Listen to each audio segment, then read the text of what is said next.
Oh my goodness. Good morning, good afternoon. Whatever it is for you, I hope you're having a fantastic day. My name is Zach Schaumler. This is Strong Opinion Sports, episode 483. I just hope everyone's doing well out there. Got the NFL schedule release in a little bit. Should be interesting. We'll provide some interesting details. Let's jump into this to start the show. On Tuesday, it was announced that Tom Brady has agreed to a broadcasting deal with Fox Sports. And when he retires, he will become their lead analyst during football games. It will be, the team in the booth will be Kevin Burkhardt and Tom Brady. And Tom Brady got a contract worth 10 years, $375 million.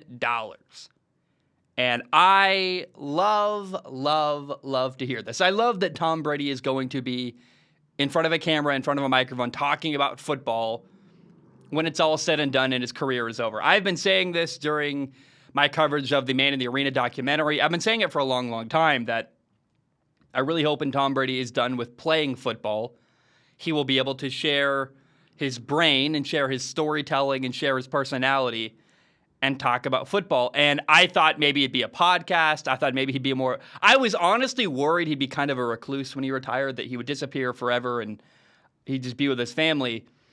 And it would be a massive loss to the game of football to not have Tom Brady involved talking about the game of football, something he clearly knows so well and dominated for years and years and years. And I'm just glad we're going to get more Tom Brady when he retires. He gets to talk about football and we get more of that. And it supports my belief, actually. It's funny, Tom Brady signs a 10-year, $375 million contract that I've said for a long time, if you're a quarterback in the NFL, take a little bit less money. I'm not saying don't get paid. I'm not saying don't get generational wealth. You should take care of yourself, take care of your family.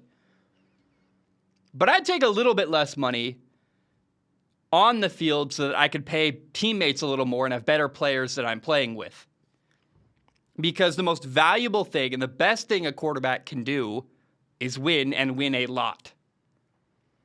If you win, you get more money off the field, whether it's, whether it's a yogurt commercial or branding, cleats, apparel deals, whatever it is. You want to be in commercials and make a lot of money off the field, you got to win and be a superstar. And it's interesting, Tom Brady has never once been the highest paid quarterback in the NFL. But he is now already and will be the highest paid broadcaster in the sports world, which is ridiculous. And it just goes back to saying that, hey, Tom Brady took less money on the field.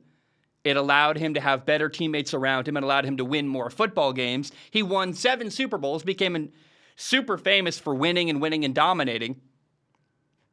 And because of that legacy that he leaves behind as a football player, he's now incredibly valuable as a broadcaster. I love it. I think the foresight and something every other quarterback can learn. Take $5 million less so you can pay a really good receiver to play with you, have a little better teammates. I'm telling you, man, what's the difference in lifestyle between $25 million and $15 million? If you spread it, $15 million a year for years, yeah, you'll make a little less money in the long run, but you can pay your teammates more, probably win more, and therefore make more money off the field. And you see people like Kyler Murray demanding the biggest contract possible, when I think people like Kyler Murray got to focus on winning as much as you possibly can. Now, Kyler Murray, I don't know, has a personality to ever be a broadcaster, become the highest paid broadcaster, but I just think that there's some foresight Tom Brady's had that other players haven't had, whether it's taking care of his body, taking less money, focusing on winning over finances. If you win as a quarterback, the rest will take care of itself, and that seems to be working very well for Tom Brady. I am beyond excited. I can't wait to hear Tom Brady broadcast a football game. It's going to be incredible. It's been really fun to see Tom Brady go from New England to Tampa and share even more of his personality and be even more forthright and more talkative and more opinionated and kind of getting to show who he really is beyond just a football player. And I'm really curious if Tom Brady can win over the people who hate him. Tony Romo, for example, was hated by a lot of people as a football player. He goes to the broadcast booth, works for CBS, and now a lot of people love him. People that didn't like him as a player love him as a broadcaster, and I'm curious if Tom Brady can do a similar thing with Fox. But regardless, I was disappointed when Tom Brady retired. Now there's a cool thing where whenever his career is over, I'm excited for the next step because I can't wait to hear Tom Brady broadcast a football game. It's going to be incredible. I think he's going to be uniquely great at it. And it's funny. It feels a little bit like Tom Brady found a way to one-up Peyton Manning once again. Peyton Manning will not commit to doing a full football broadcast. He won't go to the booth. He's doing his own thing from his house, how he wants to do it. He's doing an alternate Monday Night Football broadcast. Well, Tom Brady said, I'll go all the way in. I'll take a massive amount of money. I will be the number one analyst for Fox. And it's kind of funny that in a small, tiny way, the Brady-Manning rivalry continues even after their football careers are over. All right, this episode is all about you guys, your listener hot takes, part 2. You go to patreon.com/Zach Schomler. That is how you write into this podcast, patreon.com/Zach Schomler. You give $1 a month. You can give more if you want to. Please do. It literally helps pay my rent. But $1 a month, it gives you access to submit questions on Patreon. It's $12 a year. Now, I do not guarantee to read your write-ins on the show. My only guarantee is I look at every single write-in with my eyeballs, and I pick the top couple to read on the show. I put this on Patreon the other day. Let me drink some water. I probably got to cut. I got a cough. Give me 1 second. I'm not kidding. I think I strained my throat. It's been hard to talk for a couple days. I've been really It's just been it's like a dry spot in the back of my throat that no matter what I do, I can't fix it. It's just not very comfortable. I put this on Patreon the other day. I said, send me your sports hot takes. I want to hear your hottest takes. Hopefully you send in sports opinions, but I'll take other stuff too. For example, I hate ketchup, and I think it's just weird, sugary acid. Send in your sports hot takes. I'm going to discuss them on Strong Opinion Sports. I got to say, you guys showed up big time. The people who follow and support the show on Patreon got a lot of write-ins. I got so many write-ins, I'm like, I could make this into a 2-part episode, episode 1 and episode 2. This is part 2. So let's start today with Philip. Philip writes in and says, Boise State fans are spoiled by formerly winning a weak Mountain West and making a lower-level bowl game almost every year. They won't be good again trying to hire from within or alumni. Chris Peterson was their last great coach and was responsible for their culture, wins, and accomplishments. Harsin and Avalos will not bring the winning culture back to the Broncos. And I say all of this as a Boise State fan myself. Does anybody remember the Colt Brennan era for Hawaii football? I do. As a kid, I remember watching Colt Brennan, number 15, had the cool arm sleeves. June Jones was head coach. It was a really fun moment in time. Boise State is like that. Boise State is similar to the Hawaii era with Colt Brennan at quarterback. A fun moment in time, but a moment in time nonetheless. It came and went. I loved the Coach Peterson era at Boise State. Coach Pete, Kellen Moore at quarterback. It was awesome. It was fun. Trick plays. They beat Oklahoma one time. That was before Kellen Moore, actually. I think Zabransky was their quarterback. It was a fun era, a fun moment in time.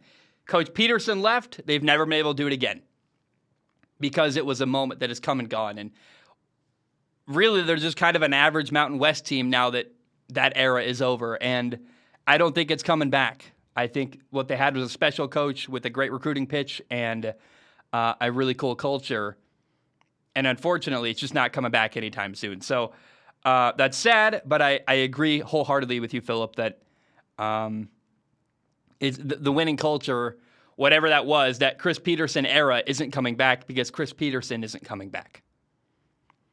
Okay, Thomas writes in, he wrote in with more on the last episode. I forgot to read the second part of his question.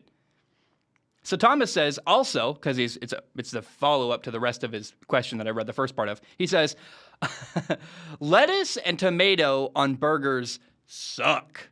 Now, to clarify, if it is a lettuce-wrapped burger, that is actually not bad at all and delicious. I'm talking about that shredded or iceberg lettuce. It makes any condiment on the burger slide around or fall off the burger. And as for the tomato, it's a fruit and doesn't belong there. Some acceptable toppings for burgers are pickles, mushrooms, onions, cheese, and bacon. I don't know. It sounds like you got a hatred for lettuce and tomato. I don't know. I think they're totally acceptable. I like the iceberg lettuce. I'm a fan of it. I think it's better on like a sub. The fruit thing is weird. Have you ever had peach on a burger? Try putting like grilled peaches on a hamburger. It is outstanding. Cannot recommend that enough. Or pineapple. Pineapple's a fruit. That's also great on burgers. You got a bonsai burger. So I don't know, man. You have a problem. You hate tomato and iceberg lettuce. That's your thing, but I'm not going to agree with you. It's totally acceptable in my mind. Connor writes in and says, the playoffs should be interconference. I understand the history behind it and why it is this way, but the AFC and NFC is really a thing of the past and should only be for scheduling purposes now. Why should we be limited to half of the possible Super Bowl matchups? Imagine if that Mahomes versus Josh Allen game was actually for the Super Bowl. I kind of understand where you're coming from, but there also is power to the AFC Championship game. I mean, if you get a game between Patrick Mahomes and Josh Allen to get into the Super Bowl, that's a really epic moment.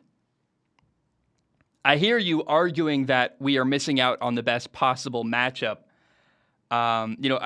Maybe you do just break it up and say, hey, we'll just divide everyone by record. The two best teams are at the top. And I hear that, but I really think there's power in having conferences. I like that the number one seed matters. The AFC goes through blah, blah, blah city. So I get where you're coming from. I don't agree with you, but fair enough. I'm curious if anyone else has a strong opinion there. I just don't. I'm like, I like the AFC. I like the NFC. I like that, for years, the NFC title went through Green Bay with Aaron Rodgers and Matt LaFleur. I think that's fun, and I just don't. I don't know. I think there's power there, and I don't think we should get rid of conferences. I just don't agree with you.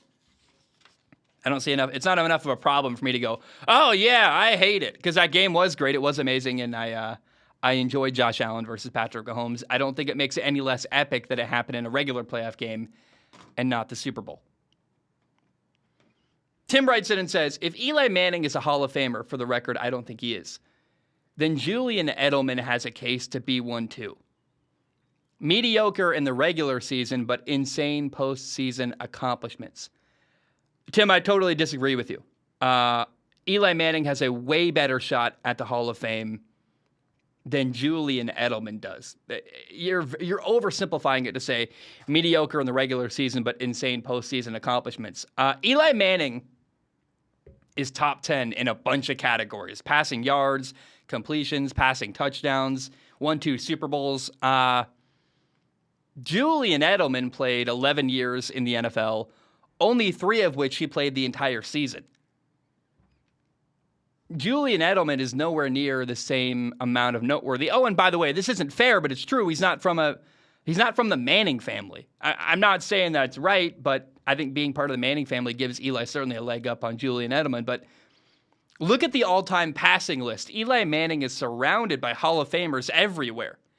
He's way beyond some guys who are Hall of Famers. Some people say Joe Montana is the greatest quarterback of all time. Eli Manning is way, way past him.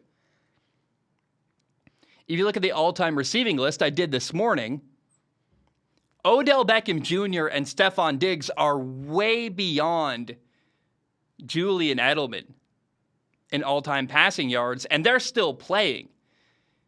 Julian Edelman was a cool player, had a great moment in time, and I think he's going to be a Patriots Hall of Fame, whatever that Ring of Honor thing is in the Patriots Hall of Fame, but yeah, Julian Edelman is way farther from the Hall of Fame than Eli Manning is, and that's not really a discussion in my mind. I'm like just the company they're surrounded by says enough there all on its own.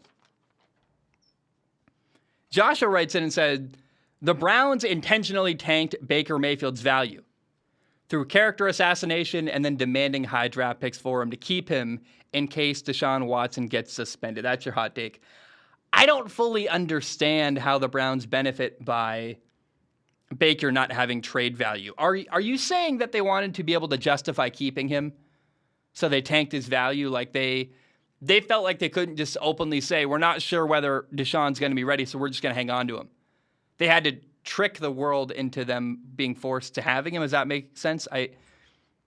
I mean, don't you worry about the locker room? If you're the Browns, I'd be like, I don't want Baker Mayfield and Deshaun Watson having to work together every day. That sounds like a toxic environment. And why would you not want, whether Deshaun's going to play or not, he's your long-term quarterback. He's going to miss 6 games, maybe next year, who knows. Certainly, it doesn't seem like there's a suspension on the horizon. If anything, it might be next year, not this year. So I don't know. What do the Browns really get by lowering Baker Mayfield's trade value to nothing? Other than they're forced to keep him so that PR-wise they don't have to justify keeping Baker. But I think the more trade value, the better for the Browns. So I don't really understand the train of thought here. I just don't get it. I don't really know where you're coming from, Joshua. How do the Browns benefit by Baker having no trade value? If he has trade value, they can still keep him. I don't know. Adam writes in and says, his sports hot take is playing divisional rivals more frequently than other teams makes divisional rivalries less interesting. Why would I care about the Bears playing the Packers this weekend when they are playing each other again in a couple weeks? And then his non-sports hot take is Dungeons and Dragons is the best game of all time across all types of games. Wow. It's video games, sports, board games, everything. I have never played Dungeons and Dragons. It's a bucket list thing for sure. Now, hear me out. I am not comparing Dungeons and Dragons to Settlers of Catan. I know they're nowhere near the same thing, but they exist in a similar type of nerd culture. I adore Settlers of Catan. I've played that. I know Dungeons and Dragons is a whole nother thing with role-playing and storytelling, and it's like long, epic campaigns. I know they're not the same. But I want to give a shout out. It made me think of Settlers of Catan. I love that game. Play it with my family. Got all the expansions, actually. It's like I love it. I love it very much. Never played Dungeons and Dragons. I don't know if I ever am going to be able to because the barrier to entry feels super high. But that's a thing I'd love to do before I die at some point is somehow get in on a game of Dungeons and Dragons. If anyone out there plays and wants to invite your boy Zach to come play with them, let me know. I'll drive to you. We can play. And I don't know how that works. I think it's like a thing that lasts actually a couple weeks. I don't really know, but I'm willing to figure it out, and I want to do that before I die. If I can, I want to play Dungeons and Dragons at some point before your boy carries on to whatever's next in like 50 years. I got 50 years to figure it out though, so that feels comforting a little bit. Now, playing division rivals, do you play them too often? No, 2 times a year is kind of perfect in my mind. That's the point, by the way. You play them 2 times a year, once at your place, once at their place, and I think that every decision you make as a franchise is, built around with the context of you are directly competing against these other teams in your division. If you're the Lions, you know that you got to build a team that can compete with Green Bay, Chicago, and Minnesota. You got to play them twice a year. Oh, and by the way, you got to be able to play on the road in Chicago in the cold, potentially in November and December. Same with Green Bay. You got to play potentially in Green Bay in the cold in December or November, and you got to build a team knowing that. So, I think division rivalries, I just think you're wrong. I don't agree at all. I think they matter, and I don't think it's too high of a frequency to play each other 2 times a year. Now, sometimes you play them a third time in the playoffs, and that can be maybe a bit much, but I think it actually is still interesting because you're like, look, they played each other twice. Think about the Buccaneers last year, or maybe 2 years ago. Yeah, 2 years ago when they won the Super Bowl, they played New Orleans 2 times during the regular season. They got beat both times. Then they played them a third time in the playoffs and won that game. And it was like, wow, because of the first 2 games, it made sense to be very skeptical of Tampa against New Orleans. So it made it even more meaningful when Tampa did beat Drew Brees and the Saints in the playoffs in New Orleans. So I just don't agree with you, but you're welcome to have that opinion if you want. Zach writes in, not me, another Zach. He spells his name with an H, Z-A-C-H. My name is Z-A-C. Zach says the Chiefs will be just fine without Tyreek Hill. I also think they will win the division. P.S. This might not be that hot of a take after the draft. So in the second round, Kansas City drafted Sky Moore, a receiver out of Western Michigan. He's a stud, got a lot of potential. He's a great athlete. They also signed Marquez Valdez-Scantling from Green Bay.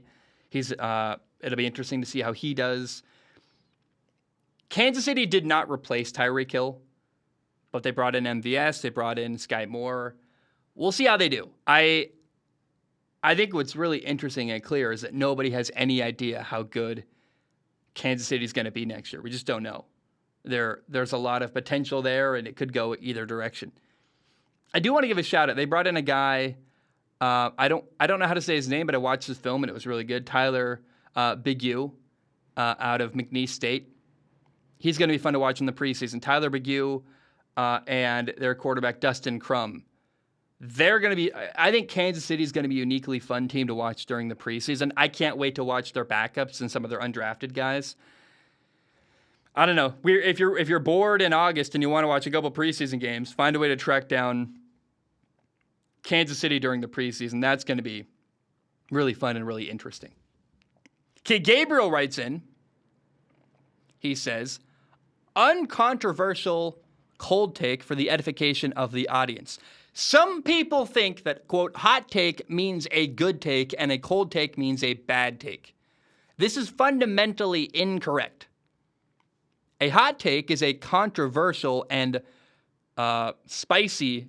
A hot take is controversial, and a cold take is status quo. A hot take can be both good or bad. It only needs to necessarily be something that generates controversy. That is what makes hot takes, quote, spicy. So a hot take, and Gabriel's right here, a lot of people are just sending in their opinions, and I'm not going to be the hot take police. I don't really care. I'm here to just talk about sports, and you guys send in stuff, and I'll read it and talk about it. But Gabriel is right here that a hot take, by definition, is a spicy, controversial thing. So, frankly, there are things that I don't talk about. I know that I could make more money and have more viewers by talking about even hotter takes. Like I tend to avoid Colin Kaepernick. I will say a friend of mine spent the day with Colin Kaepernick recently at Michigan. She was his liaison. She hung out with him all day. Has nothing but great things to say about Colin Kaepernick. Spent a whole day with him. Said he was wonderful. I think she spent more time with him than that, actually, because she met him, before and after he left Michigan. But spoke highly of him. Loved him. But I know that the Colin Kaepernick thing, anything you say about that is a hot take because it's very controversial. So I actually have, my strong opinion in sports is more like moderate opinion in sports more and more. Some things I just don't know the answer to.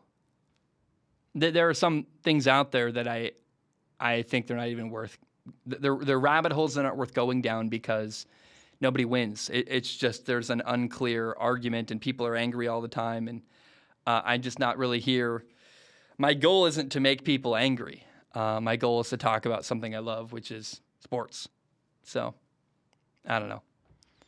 Caleb writes in, says, all of the big four sports in the U.S. would benefit from having shorter games. The NFL, NBA, NHL, and Major League Baseball.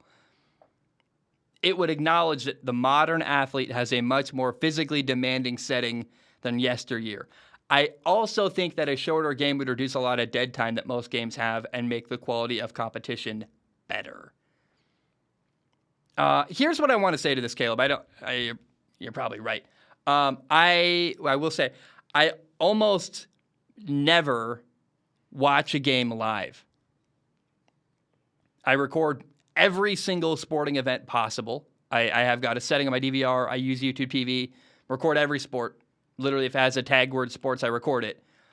And I watch every game about 30 or 40 minutes late so that I can fast forward through commercials because I cannot stand the boring commercials. I'm not here for it. And I love the freedom of anytime there's a boring moment, skip it, fast forward, find a better spot. And I watch about everything about 30, 40 minutes late. I watch Survivor that way. I haven't watched, quote, live TV. I watched Formula One live because there's no commercials. So thank you to European sports for not having commercials. They got sponsorships baked into the names of their teams instead. Jeffrey writes in, says, Travon Walker was a reach at number 1, and Kayvon Thibodeau should have been the pick for the Jags, not Aiden Hutchinson. That's a hot take, and I like that one. Well done, Jeffrey. By the way, did anyone see Travon Walker just signed a 4-year, $37 million contract, fully guaranteed? Oh, that feels like I I'm worried about that Travon Walker might have been the wrong pick. It'll be really interesting to look back at this draft in like 5 years when you realize there were 3 defensive ends taken in the top 5. The Jaguars drafted Travon Walker, number 1 overall. The Lions drafted Aiden Hutchinson, number 2 overall. And the Giants drafted Kayvon Thibodeau, number 5 overall. In a few years, we're going to look back and kind of realize who became the better player from this draft.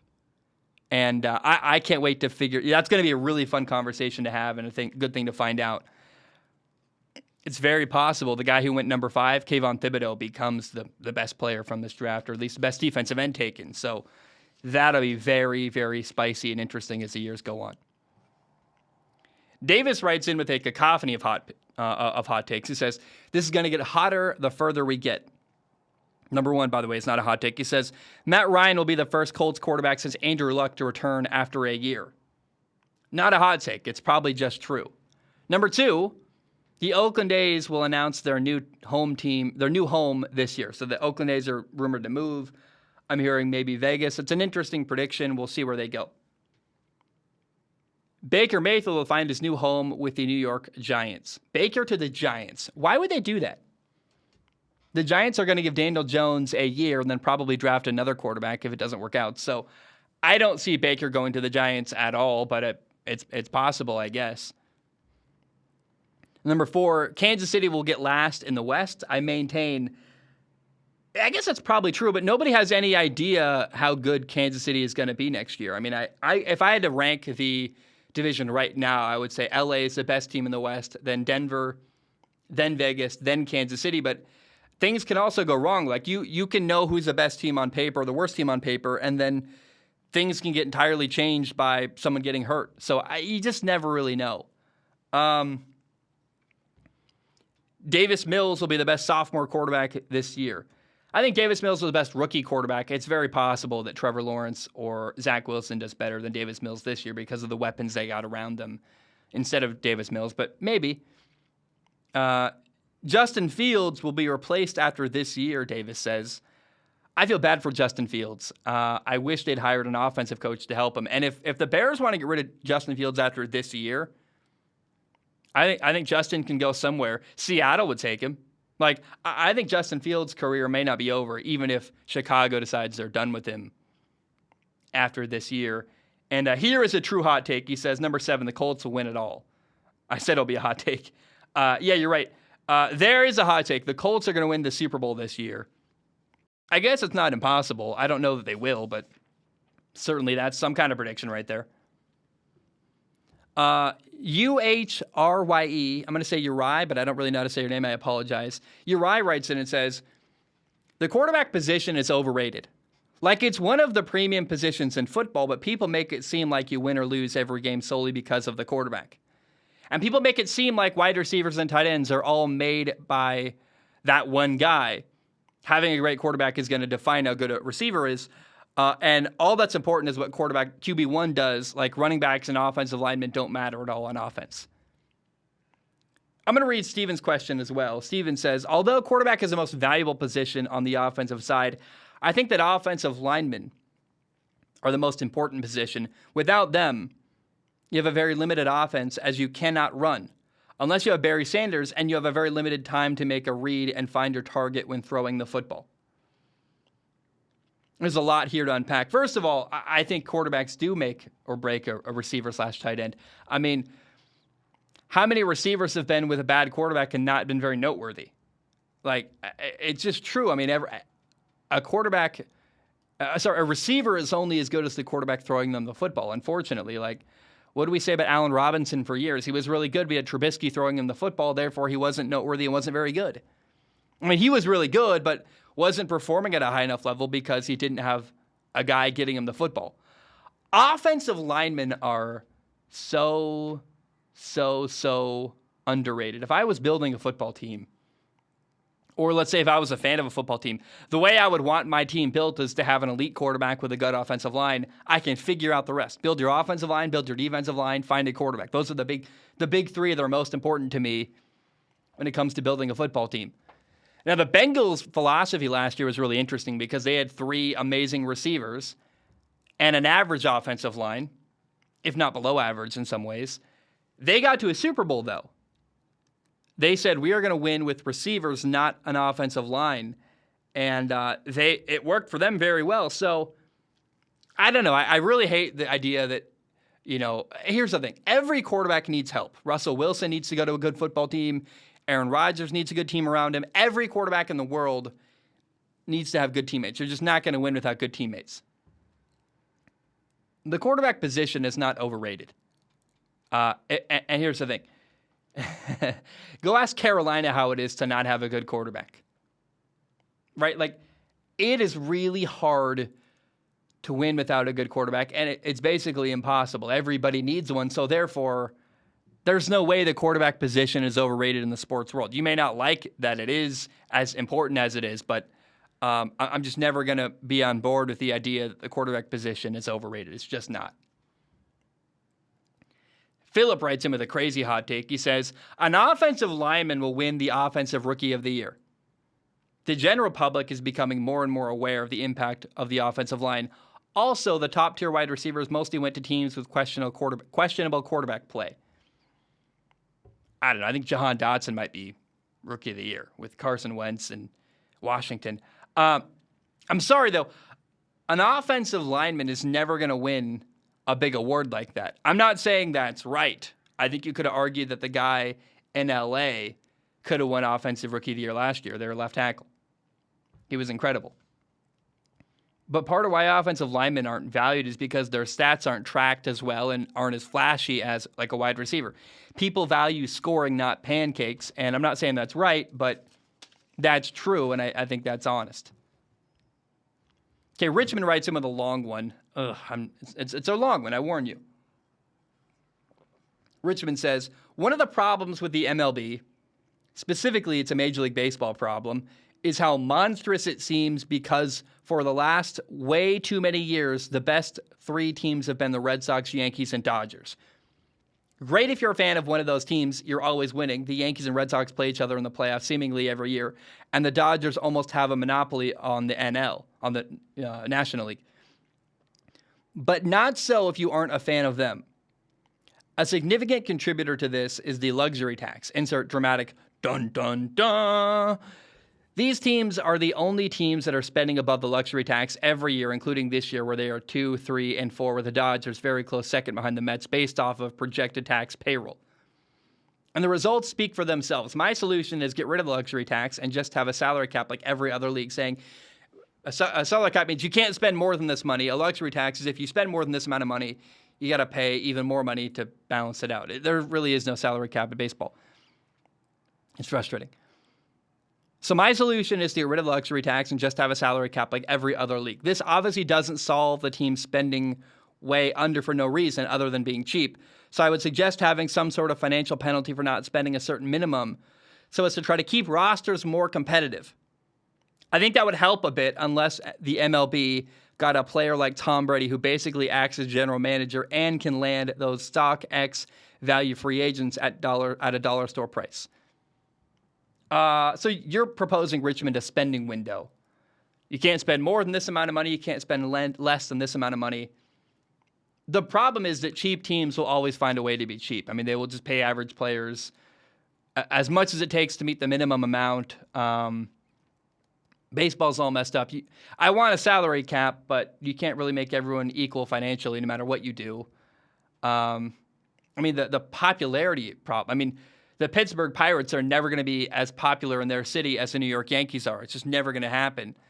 And if you're a small market fan of a Major League Baseball team, I would feel slighted and have a hard time caring. I'd be like, my team never has a shot. If you're a Detroit Tigers fan, a Milwaukee Brewers fan, a Pittsburgh Pirates fan, you're like, I just know my team never has a shot. Why should I care? Jaden writes in and said, wide receivers should not make more than $20 million a year. The highest paid wide receiver to win a Super Bowl is Jerry Rice, making just over 8% of his team's salary cap. Second place is a ton of receivers in around the 5% mark. So you said $20 million a year, but you then transitioned to percentages, partially because Jerry Rice played so long ago that he made nowhere near $20 million. But I would think you would want to make an argument, should ever make 8% of the Ross, because as the salary cap goes higher and higher, $20 million is going to be less and less to spend on one player.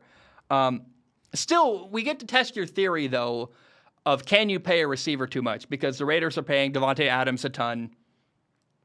Miami's paying Tyreek Hill a ton of money. Now, Miami is not aiming for a Super Bowl, though, I don't think. Miami is aiming to, right now, just try to be more relevant than they are currently and win some games. Miami doesn't care about a Super Bowl at all, I don't think. If they win one, great, but Miami just wants to win and not be awful. So I think Tyreek Hill helps them do that, and I just don't entirely agree that you shouldn't pay a receiver. I think paying a receiver, it depends on what your goals are, and I just think having a high-level receiver makes your franchise more competitive and more interesting, even if a Super Bowl isn't necessarily on the table there. Carter writes in and says a lot of stuff. He says, I'll let you pick and choose. So Drew Lock was a good quarterback when he played in a West Coast-style offense, Carter says. We'll see. I'm really interested to see. I've got an open mind about Drew Lock, but I'm not sure he's going to be great this year. Carter says this is not a hot take. Daniel Jones was the second best quarterback taken in his draft. You're right, but it's also not that impressive. First of all, the 2019 draft class was Kyler Murray. He's the best quarterback in that draft class. And then Daniel Jones, Dwayne Haskins, rest in peace, Dwayne Haskins, Drew Lock, and Jarrett Stidham. Being the second best quarterback in that group is not that impressive, so I don't know. Here's an interesting take, not a hot take either really, but an interesting one. Paying a mediocre quarterback $15 million will lead to more success than paying the 10th or 15th best quarterback $35 to $40 million. I agree. I'd rather pay Jimmy Garoppolo $15 million than pay Kirk Cousins $35. He says Kyler Murray would have played baseball if a major market team had drafted him. Yeah, he got drafted by the Oakland A's. I don't blame him for not going there. But I also don't think it's true that Kyler Murray was ever going to play baseball. Maybe it was more than we realized, but I think the path to becoming a professional in the MLB, or the path to getting to the top of the MLB, is way harder than in football. And I think he was better at football, frankly. Hockey is the best sport, Carter says. It has constant action. Downtime is reserved for intermissions and commercials. It has skill, physicality, speed, strategy, and fighting. I love the fighting in hockey. Hockey is underrated. It's a great sport to watch live. It's hard to watch on TV, but if you can go to a hockey game, highly, highly recommend it. He says the MLB should have 6-inning games with a home run derby-style shootout. It's time for a new era of the MLB. I think so, too. Baseball is just going to get smaller and smaller and smaller unless they make changes, and I'd love to see baseball make changes. I like the sport. I just don't know that the MLB is doing a lot of this stuff right. Finally, Carter says, having football 12 months a year will either hurt football's average viewership or hurt every other sport. Certainly, year-round football means that there's going to be a winner and a loser in some way. Someone's going to lose, probably baseball, I think. I think football is going to be okay. But I think baseball viewership is going to go down and down and down. But look, I recommend go to a baseball game live and in person. It's really fun and really, really interesting. Okay, Sammy writes in and says, hey, Zach, new Patreon member. I've been listening to the show for 4 years. Finally decided to become a member. My sports hot take is that Carson Wentz is elite, and that his whole career he has not played with elite weapons. Yes, there are flaws to this argument. 2017 was his best supporting cast, and he was an MVP candidate before tearing his knee. Last year, he threw 27 touchdowns with 7 interceptions, with just basically force-feeding the ball to Michael Pittman. He has had luck with good offensive lines, but I feel like his O-lines often always get injured. Also, I do not believe the narrative about him being a bad leader. He has had plenty of former teammates come out and support him, such as Michael Pittman, Darius Leonard, Jason Kelsey, Lane Johnson, etc. Anyways, thank you for reading my essay. Let me know when you are coming to Baltimore or D.C. Lot of stuff here. First of all, certainly people that liked Carson Wentz are going to come out and defend him as a leader. But he's been on 2 teams, Philadelphia and Indianapolis, and both of them were unimpressed with him as a leader. Where there's smoke, there's fire. I don't think he's a great leader. I'm sure he's fine, but I don't think he's the galvanizing leader he's needed to be. Otherwise, there wouldn't be this talk 2 teams in a row now that Carson isn't a great leader.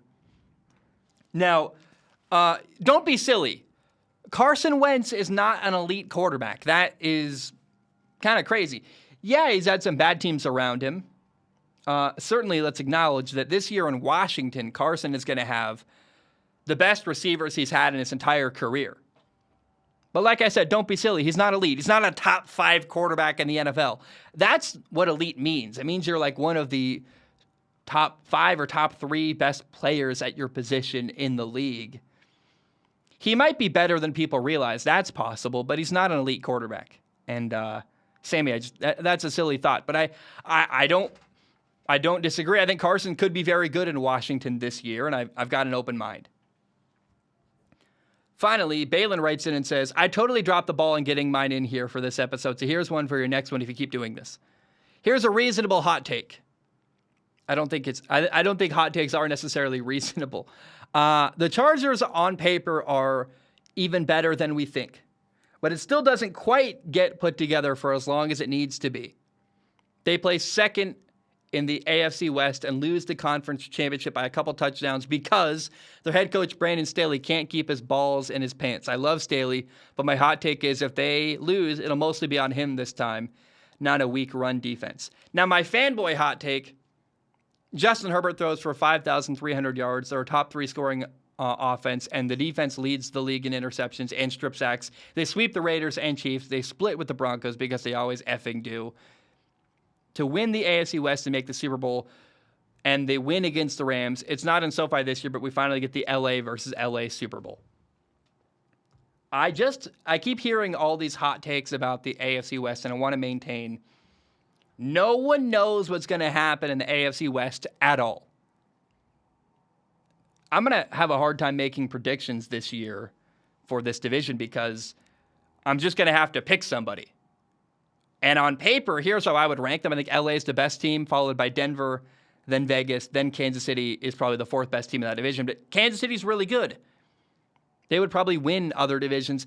Kansas City would easily win the NFC East over Dallas, Philly, Washington, and New York. So it's not like Kansas City's a bad football team. I don't know, man. I just want to maintain nobody knows what's going to happen in the AFC West. We just don't know. All right, guys, that's all I have. I love you. I appreciate you. Hope you have a great day. Let's very shortly we will be talking about the new NFL schedule. I love you. I appreciate you. Bam. We are done.